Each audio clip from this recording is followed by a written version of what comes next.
Video को देख रहे सभी को नमस्कार। मैं कृष्णा कुमार बिस्टरिया ITI के यूट्यूब चैनल पर आप सभी को स्वागत करता हूं। आज का वीडियो उन स्टूडेंट्स के लिए महत्वपूर्ण है जो इस साल ITI के फर्स्ट ईयर एग्ज़ाम में बैठने जा रहे हैं, क्योंकि कॉलेजेस बंद होने के कारण स्टूडेंट्स को पता नहीं चल रहा कि एग्ज़ाम में किस तरह का क्वेश्चन आएगा या कैसा क्वेश्चन आएगा। तो उसी को ध्यान में रखते हुए मैंने सोचा कि कुछ यूट्यूब के जरिए बच्चों को बताया जाए कि एग्ज़ाम में किस तरह का क्वेश्चन पूछा जाता है।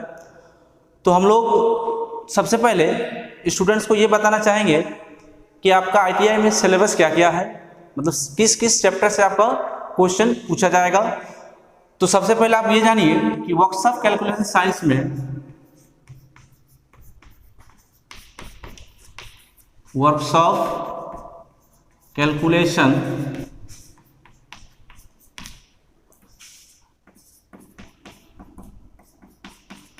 एंड साइंस, उसमें मैथ का जो चैप्टर होगा किस किस चैप्टर से आपको क्वेश्चन पूछा जाएगा, ये सबसे पहले आप जानिए।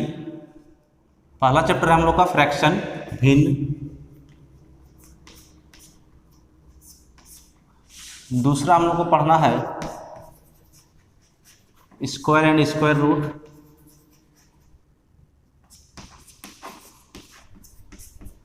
वर्ग तथा वर्गमूल।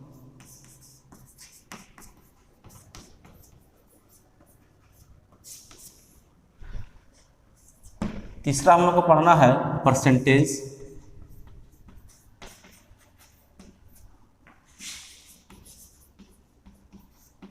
प्रतिशत।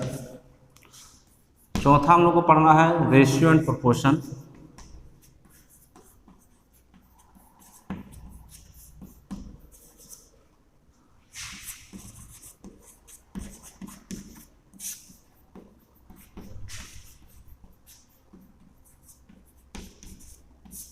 अनुपात तथा समानुपात। पांचवा यूनिट्स, इकाई। फिर छठा हम लोग को पढ़ना है अलजेब्रा, बीजगणित।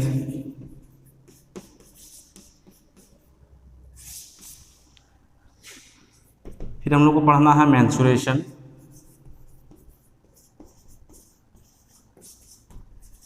मेंसुरेशन का ध्यान देना है, मेंसुरेशन का हम लोग 2D को पढ़ना है, क्षेत्रमिति और ट्रिगोनोमेट्री।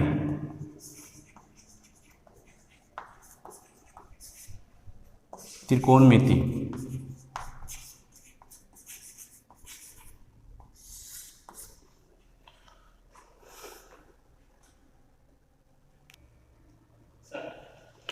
तो स्टूडेंट्स, ये हमारा सिलेबस है।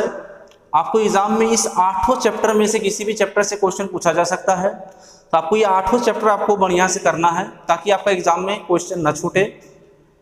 तो सबसे पहले हम लोग आज बात करेंगे पहला चैप्टर फ्रैक्शन के बारे में।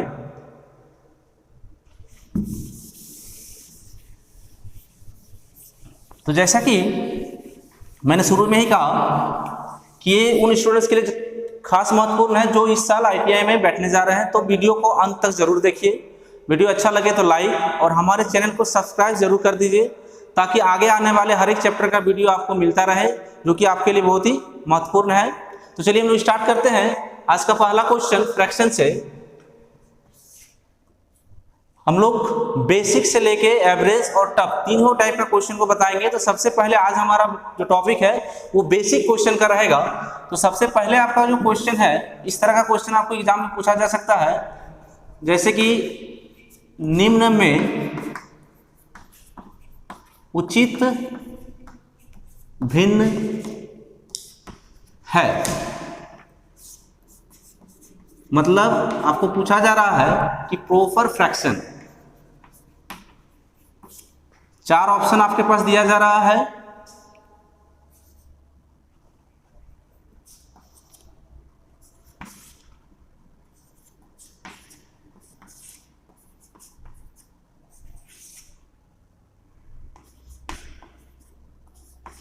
देखिए क्वेश्चन आपसे पूछा जा रहा है कि निम्न में उचित भिन्न है मतलब प्रॉपर फ्रैक्शन, अगर इंग्लिश में क्वेश्चन रहेगा प्रॉपर फ्रैक्शन। तो 4 ऑप्शन आपके पास दिया गया है, आपको बताना है कि निम्न में से कौन सा, इस चारों में से कौन सा उचित भिन्न है। तो देखिए उचित भिन्न में आपको क्वेश्चन को कोई सॉल्व नहीं करना है, कुछ नहीं करना, बस आपको देख के ही बताना है कि इस चारों में से उचित भिन्न कौन सा होगा। तो देखिए स्टूडेंट, सबसे पहले आपको उचित भिन्न के बारे में जानना होगा कि उचित भिन्न किसे कहते हैं। तो जैसे क्लास में मैंने बताया हुआ है, फिर भी थोड़ा सा हम बता देते हैं बेसिक। सबसे पहले भिन्न थोड़ा सा जान लेते हैं। किसी भी इकाई के टुकड़े को, जैसे मान लीजिए आपके पास इकाई मतलब कोई एक वस्तु है, अगर इसको हमको डिवाइड करना है, जैसे मान ले कहा जाए कि 2 हिस्सा में बांटा जाए, तो ये जैसे ही हम 2 हिस्सा में बांट दिए तो ये एक हिस्सा हो जाएगा 1/2, ये एक हिस्सा हो जाएगा 1/2। तो किसी टुकड़े को दिखाने के लिए या दर्शाने के लिए जो हम लोग यूज करते हैं उसे हम लोग भिन्न कहते हैं। और भिन्न को हम लोग कैसे लिखते हैं, अंश बटा हर के रूप में, मतलब ऊपर जो होगा वो अंश होगा, नीचे जो होगा हर होगा। और हर कभी भी 0 नहीं होगा, ये ध्यान दीजिएगा, ये जो हर होगा ये 0 नहीं होना चाहिए। तो उसी में आता है टाइप ऑफ फ्रैक्शन में आपका उचित भिन्न। तो देखिए सबसे पहले आपको ये चारों भिन्न है, ये भी भिन्न है, ये भी भिन्न है, ये भी भिन्न है, ये भी भिन्न ही है। तो हर एक टाइप का भिन्न होता है। तो आपको पूछा जा रहा है उचित भिन्न क्या है। तो देखिए उचित भिन्न का जो डेफिनेशन होता है, ऐसा भिन्न जिसका अंश हर से कम रहे, ऐसा भिन्न जिसका अंश जो होगा, न्यूमरेटर जो होगा डिनोमिनेटर से कम होगा। एग्जाम्पल एक जैसे मान सकते हैं कि 1/2, तो 1 मेरा छोटा है 2 से। या दूसरे भाषा में कह सकते हैं कि ऐसा भिन्न जिसका संख्यात्मक मान, मतलब अगर इसको हम लोग कैलकुलेशन करेंगे, डिवाइड करेंगे, तो उसका मान हमेशा 1 से कम होना चाहिए, हमेशा 1 से कम होना चाहिए, ये चीज ध्यान दीजिएगा। तो चलिए हम लोग ऑप्शन में देखते हैं। जैसे पहला ऑप्शन है 2/3, अगर हम लोग समझ सकते हैं कि 2 छोटा है 3 बड़ा है, तो ये मेरा उचित भिन्न हो सकता है। आगे फिर देख लीजिए 3/2, अगर मान भी निकालेंगे तो 1 से ज्यादा आएगा, यहाँ पे 1 आएगा, यहाँ पर मेरा मिश्र भिन्न भी, ये भी ज्यादा आएगा। तो यानी हमारा क्वेश्चन का जो आंसर होगा ऑप्शन नंबर ए होगा 2/3, क्योंकि ये मेरा अंश छोटा है, हर बड़ा है, तो ये मेरा आंसर हो जाएगा ए। चलिए स्टूडेंट्स हम लोग चलते हैं नेक्स्ट क्वेश्चन की ओर। चलिए स्टूडेंट्स, हमारे पास दूसरा क्वेश्चन आ चुका है कि निम्न में अनुचित भिन्न है, इम्प्रॉपर फ्रैक्शन। ध्यान देना है, पहला हम लोग क्वेश्चन था प्रॉपर फ्रैक्शन, उचित भिन्न, दूसरा क्वेश्चन है अनुचित भिन्न, इम्प्रॉपर फ्रैक्शन। तो इसमें भी आपको देख के ही बताना है कि कौन सा इम्प्रॉपर फ्रैक्शन है। तो इसके लिए भी थोड़ा सा हमको डेफिनेशन जानना है। जैसा कि उचित भिन्न में क्या था कि अंश कम होगा हर से, यहाँ पे उल्टा होगा, हर कम होगा अंश से, मतलब ऊपर ज्यादा होगा नीचे कम होगा। या हम लोग बराबर भी कर सकते हैं, मतलब ऐसा भिन्न जिसका अंश और हर या तो बराबर हो सकता है या अंश ज्यादा होगा हर से। तो मतलब हम लोग कह सकते हैं दूसरा भाषा में कि जिसका मान, ऐसा भिन्न जिसका मान 1 या 1 से अधिक आएगा। मतलब क्या हम कह सकते हैं कि ऐसा भिन्न जिसका मान 1 या 1 से अधिक आएगा। तो चलिए देखते हैं हम लोग। जैसे कि पहला ऑप्शन है 2/3, तो ऊपर कम है नीचे ज्यादा है, ये नहीं हो सकता है। दूसरा देखिए 11/12, ये भी मेरा नहीं हो सकता कि ऊपर कम है नीचे ज्यादा है। तीसरा ऑप्शन है ऊपर 6 नीचे 5 है, मतलब अंश मेरा 6 है हर 5 है, तो या तो इसका अगर वैल्यू भी निकालेंगे तो 1 से ज्यादा ही आएगा, मींस ये मेरा सही है क्योंकि ये तो मेरा एक मिश्र भिन्न है। तो इसलिए इस क्वेश्चन का जो इम्प्रॉपर फ्रैक्शन का जो मेरा कहा जा रहा है ऑप्शन नंबर सी। तो आपको इस तरह का एग्जाम में क्वेश्चन पूछा जा सकता है, उचित भिन्न क्या है, निम्न में अनुचित भिन्न क्या है। ठीक है, समझ गए। चलिए आगे हम लोग चलते हैं नेक्स्ट क्वेश्चन 3 नंबर का। देखिए स्टूडेंट्स, तीसरा क्वेश्चन जैसे कहा जा रहा है कि निम्न में अनुचित भिन्न नहीं है, मतलब आपको क्वेश्चन भी ध्यान देना है कि हमको क्या पूछा जा रहा है। क्वेश्चन पूछा जा रहा है निम्न में अनुचित भिन्न नहीं है, तो आपको ऑप्शन देके बताना है कि इनमें से कौन सा नहीं है। जैसे पहला ऑप्शन आपके पास है 16/13, तो अगर इस ध्यान से देखिए इसका मान 1 से ज्यादा आएगा, मतलब ये अनुचित भिन्न है। दूसरा देखिए 11/11, इसका मान भी 1 आएगा, ये भी अनुचित भिन्न है। तीसरा है 9/8, ये भी 1 से ज्यादा आएगा, मतलब ये भी अनुचित भिन्न है। चौथा आपका है 5/7, इसका मान देखिए 1 से कम आएगा, या ऊपर कम है नीचे ज़्यादा है, मतलब ये मेरा अनुचित भिन्न नहीं है, क्योंकि ये मेरा उचित भिन्न है। तो यहाँ पे जो आंसर होगा वो ऑप्शन नंबर डी होगा। इसलिए क्वेश्चन आपको हमेशा ध्यान देना कि क्या पूछा जा रहा है। जैसे क्वेश्चन था नहीं है, इस चीज़ को ध्यान देना। अगर यहीं पे कहा जाता कौन सा है, तब फिर क्वेश्चन थोड़ा ऑप्शन आपको चेंज करता। ठीक है, बात को ध्यान देना है क्या कि क्वेश्चन आपको एकदम ध्यान देना है। ठीक है, तो चलिए नेक्स्ट क्वेश्चन की ओर चलते हैं हम लोग। देखिए नेक्स्ट क्वेश्चन हमारा है 16.3/7 को अनुचित भिन्न में बदले। इस तरह का भी क्वेश्चन आपको पूछा जा सकता है। ये क्या है, ये एक मिश्र भिन्न है। इस मिश्र भिन्न को देखिए, मिश्र भिन्न जब कभी भी कन्वर्ट होता है तो हमेशा अनुचित भिन्न में ही बदलेगा, ये कभी भी उचित भिन्न में नहीं बदलता है। ये ध्यान दीजिएगा, अनुचित उचित नहीं हो सकता है। कभी भी मिश्र भिन्न जब भी कन्वर्ट होगा हमेशा अनुचित भिन्न में ही कन्वर्ट होगा। क्यों होगा समझ में आ जाएगा अभी आपको। तो देखिए इसको बदलने का जो तरीका है, सबसे पहले आपको पूर्ण संख्या जो पूर्णांक जिसको हम लोग कहते हैं वो और इस हर को गुना किया जाता है।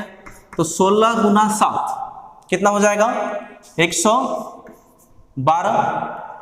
उसके बाद जो अंश मेरा है उसको प्लस किया जाता है, तो 112 और 3 कितना हो जाएगा 115। मतलब जो मेरा अंश होगा अनुचित भिन्न, मतलब हमको क्या करना है, अंश बटा हर के रूप में करना है। यहाँ पे जैसे एक पूर्ण संख्या था इसको हटाना है, तो ऊपर हो गया अंश हो गया 115 और हर हमेशा पहले से ही जो मेरा दिया हुआ रहेगा वही रहेगा, सिर्फ अंश मेरा जो होगा चेंज हो जाएगा। और हमेशा ध्यान दीजिएगा कि यहाँ पे जो भी होगा उससे ज़्यादा ही आएगा मेरा अंश। जैसे यहाँ पे 3 था तो 115 हुआ तो ज़्यादा ही आएगा। तो इसलिए अब हमको बना के देखना है। 115/7 आया, ऑप्शन देखिए, ऑप्शन नंबर चौथा डी नंबर सही है मेरा 115/7। तो आपको कभी भी क्वेश्चन अगर मिश्र भिन्न का दिया जाए तो हमेशा ध्यान दीजिएगा कि पूर्ण संख्या या पूर्णांक जिसको कहते हैं उसको हर के साथ गुना किया जाता है। गुना करने पे जितना भी मान आएगा उसको अंश में जोड़ा जाता है। जो भी मान आएगा वो अंश के रूप में लिखिएगा और नीचे मेरा जो पहले से ही हर होगा वही हर हमेशा वही रहेगा। ठीक है, समझ में आ गया। तो चलिए हम लोग चलते हैं नेक्स्ट क्वेश्चन। नेक्स्ट क्वेश्चन हमारा कह रहा है कि 120/9 को मिश्र भिन्न में बदले। पहला क्वेश्चन हमारा, इससे पहले वाला क्वेश्चन क्या था, अनुचित भिन्न को मिश्र भिन्न को अनुचित भिन्न में बदलना। ये वाला क्वेश्चन है, ये जैसे एक अनुचित भिन्न है, अनुचित भिन्न को मिश्र भिन्न में बदले। ठीक है, और इसी ध्यान दीजिएगा कि कभी भी उचित भिन्न मिश्र भिन्न में नहीं बदल सकता है। जिस तरह से मिश्र भिन्न उचित भिन्न में नहीं जा सकता है उसी तरह से उचित भिन्न कभी भी मिश्र भिन्न में नहीं बदलेगा। तो यानी हमको करना क्या है, देखिए इस तरह का क्वेश्चन में आपको करना क्या है, इसका सीधा सीधी आपको मतलब होता है कि 9 से 120 को डिवाइड करना। इसका दूसरा रूप होता है कि 120/9, मतलब 9 से 120 को हमको डिवाइड करना है। तो चलिए डिवाइड करते हैं, आगे हम लोग चलते हैं।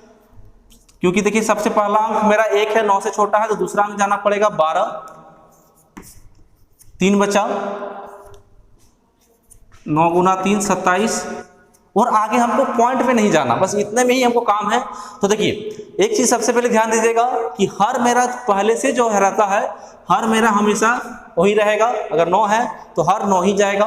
भागफल जो आता है वो मेरा पूर्णांक संख्या या पूर्ण संख्या के रूप में लिखा जाता है, और जो शेषफल बचता है उसको हम लोग अंश के रूप में लिखते हैं। तो यानी हम लोग यहाँ पे लिख सकते हैं क्या, 13.3/9। तो चलिए देखते हैं कौन सा ऑप्शन है हमारा 13.3/9। देखिए ऑप्शन नंबर डी है, जो कि हमारा 120/9 को अगर बदलेंगे मिश्र भिन्न में तो 13.3/9 आएगा। अगर इस तरह का क्वेश्चन आपको पूछा जाए तो आपको इस तरह से इसको बनाना है। चलिए हम लोग चलते हैं अगला क्वेश्चन में। जैसे स्टूडेंट देखिए ये क्वेश्चन हमारा कह रहा है कि 2/9, 4/9, 5/9, 7/9, 8/9 में से कौन से भिन्न सबसे छोटी है। मतलब आपको समझना है कि यहाँ पे क्या कहा जा रहा है। देखिए आपको पढ़ा होगा भिन्नों की तुलना, कंपैरिजन ऑफ फ्रैक्शन। तो तुलना करने मतलब है कि कौन छोटा है कौन बड़ा है, असेंडिंग ऑर्डर डिसेंडिंग सारा इसी के अंतर्गत आता है। तो आपको सबसे पहले जानना होगा तुलना करना, मतलब कंपैरिजन करना कि कौन छोटा है कौन बड़ा है। तो देखिए उसका बहुत सारा नियम है। तो जैसे कि देखिए आपको हम पहले छोटा सा एग्जांपल बताना चाहेंगे कि मान के चलिए कि अगर आप कोई फ्रैक्शन हम नहीं दिए हैं, 2 है, 4 है, 5 है, 7 है, 8 है। अब अगर पूछा जाए कि इनमें से कौन सा सबसे छोटा है तो आप आराम से देख के ही बता सकते हैं कि सर ये मेरा सबसे छोटा होगा, ये सबसे बड़ा होगा। ये जब मेरा पूर्ण संख्या रहेगा तब तो कोई दिक्कत नहीं है। लेकिन जैसे ही फ्रैक्शन आ जाता, जैसे मान के चलिए ये 2/3 होता, ये 4/7 हो सकता था, ये 5/8, 7/8 या फिर 8/4। और तब अगर आपको पूछा जाता कि निम्न में कौन सा सबसे छोटा है तो आपको थोड़ा सा कंफ्यूज होगा, क्योंकि फिर आपको देख के नहीं आप बता सकते हैं कि इनमें से कौन सबसे छोटा होगा या कौन सबसे बड़ा होगा। तब फिर आपको क्या करना होता है कि कुछ उसका नियम है, उस नियम के अंतर्गत हमको बनाना पड़ेगा और तब पता चलता है कि हमको कौन सा छोटा है कौन सा बड़ा है। तो चलिए, इस क्वेश्चन जैसे हमारा कहा गया था कि 2/9 4/9, देखिए एक चीज ध्यान दीजिएगा, अगर सभी के नीचे का हर अगर समान हो, मतलब समान का कहने का मतलब है कि 2 रुपया को भी 9 जगह हमको डिवाइड करना है, 4 रुपया को भी 9 ही जगह डिवाइड करना है, 5 को भी 9 जगह, 7 को भी 9 जगह, 8 को भी 9 जगह। तो इस तरीके में क्या होता है कि जिसके पास सबसे कम रुपया होगा सबसे कम हिस्सा उसी को मिलेगा, और सबसे ज्यादा जिसके पास रहेगा सबसे ज्यादा हिस्सा उसको मिल सकता है। तो यानी इस अगर हमको हर इक्वल है तो हम कह सकते हैं कि जिसका अंश सबसे छोटा है वो सबसे छोटा भिन्न होगा, और जिसका अंश बड़ा है वो सबसे बड़ा भिन्न होगा। तो अगर यहाँ पे मेरा क्या है, सभी हर मेरा समान है, तो हम देख के कह सकते हैं कि ये जो 2/9 है ये मेरा सबसे छोटा भिन्न है, यानी ऑप्शन नंबर सी होगा यहाँ पे सही। अगर इसी क्वेश्चन में आपको पूछा जाता कि सबसे बड़ी क्या है तो आप तब कह सकते थे 8/9। तो ये एक टाइप हो गया। तो चलिए आगे हम लोग देखते हैं दूसरे टाइप का क्वेश्चन। चलिए देखिए, ये क्वेश्चन जैसे कहा जा रहा है कि निम्न में से कौन सा सबसे छोटा है। 5 भिन्न आपके पास दिया गया है, 7/9, 10/12, 13/15, 16/18 और 15/17। तो यहाँ भी आपको क्या है कि देख के नहीं बता सकते हैं, लेकिन हाँ कुछ अगर नियम आप जान लीजिएगा तो देख के ही बता सकते हैं कि निम्न में सबसे छोटा या सबसे बड़ा कौन है। एक चीज ध्यान दीजिएगा, जैसे थोड़ा देर पहले हमने बताया इसके पहला क्वेश्चन में कि अगर हर समान हो तो जिसका अंश सबसे कम होगा वो छोटा भिन्न, हर जिसका बड़ा अंश जिसका बड़ा होगा वो सबसे बड़ा भिन्न। अगर डिफरेंस भी समान हो, एक चीज ध्यान दीजिएगा कि अंश और हर का अगर डिफरेंस समान हो, जैसे 7 और 9 का डिफरेंस 2 है, 10 12 का भी डिफरेंस 2 है, सबका डिफरेंस देखिए समान है। अगर डिफरेंस भी सबका समान हो तब भी उस केस में भी जिसका सबसे छोटा अंश होगा वो सबसे छोटा भिन्न होगा, और जो सबसे बड़ा भिन्न होगा, सबसे बड़ा अंश होगा वो सबसे बड़ा भिन्न होगा। यहाँ पे अगर हम लोग को छोटा भिन्न कहा जाए कि कौन सी भिन्न सबसे छोटी है तो हम लोग कह सकते हैं कि इसका आंसर 7/9 होगा। जिस भी ऑप्शन में 7/9 रहेगा वो मेरा ऑप्शन सही होगा। अगर इसी क्वेश्चन में फिर आपको कहा जाता है कि सबसे बड़ी कौन सा है तो ध्यान देना था क्या कि सबका तो डिफरेंस मेरा समान ही है, 16 सबसे बड़ा है, तो उस कंडीशन में मेरा 16/18 बड़ा होता और 7/9 छोटा। तो इस तरह का क्वेश्चन में आपको 2 चीज सबसे पहले ध्यान दीजिए कि अगर हर सबका समान हो उस केस में भी आपका जिसका अंश छोटा छोटा भिन्न, जिसका अंश बड़ा बड़ा भिन्न। अगर डिफरेंस भी समान हो उस केस में भी आपका छोटा अंश वाला छोटा भिन्न, बड़ा अंश वाला बड़ा भिन्न। ठीक है, चलिए आगे चलते हैं दूसरे क्वेश्चन में। चलिए जैसे इस क्वेश्चन में ध्यान दीजिए, इस क्वेश्चन में कहा जा रहा है कि 15/2, 15/4, 15/7, 15/8 में से कौन सी भिन्न सबसे छोटी है। यहाँ पे देखने लायक क्या बात है कि यहाँ पे सभी का अंश समान है। इस भिन्न में, चारों भिन्न में सभी का मेरा अंश जो है वो समान है। तो इस केस में उल्टा होता है, अगर अंश समान हो तो जिसका हर सबसे बड़ा होगा वो सबसे छोटा भिन्न होगा, जिसका हर सबसे छोटा होगा वो सबसे बड़ा भिन्न होगा। क्यों, समझ ही लीजिए कि 15 रुपया को अगर 2 हिस्सा किया जाए तो 7.5 रुपया करके मिल सकता है, और 15 को अगर 8 भाग किया जाए तो हमको 2 रुपया से भी कम मिलेगा। तो मीन्स ये हमको जिसका हर अगर अंश समान हो तो जिसका हर सबसे बड़ा भिन्न सबसे छोटा, जिसका भी हर छोटा वो भिन्न बड़ा। तो अगर हम जिसे कहा गया है कि सबसे छोटी भिन्न क्या होगा, तो सबसे छोटी भिन्न अगर हमको पूछा जाए यहाँ पे तो हो जाएगा 15/8। और अगर इसी क्वेश्चन में कहा जाता कि बड़ी भिन्न क्या है तो आंसर हो जाता मेरा 15/2। समझ में आ रहा है स्टूडेंट्स? आज के क्लास में इतना ही। अगर वीडियो अच्छा लगे तो लाइक और सब्सक्राइब जरूर करें, साथ ही साथ बेल आइकन का दबा दें ताकि आगे आने वाले हर एक वीडियो का नोटिफिकेशन आपको मिलता रहे। तो चलिए मिलते हैं अगला क्लास में फ्रैक्शन पार्ट 2 लेकर। धन्यवाद।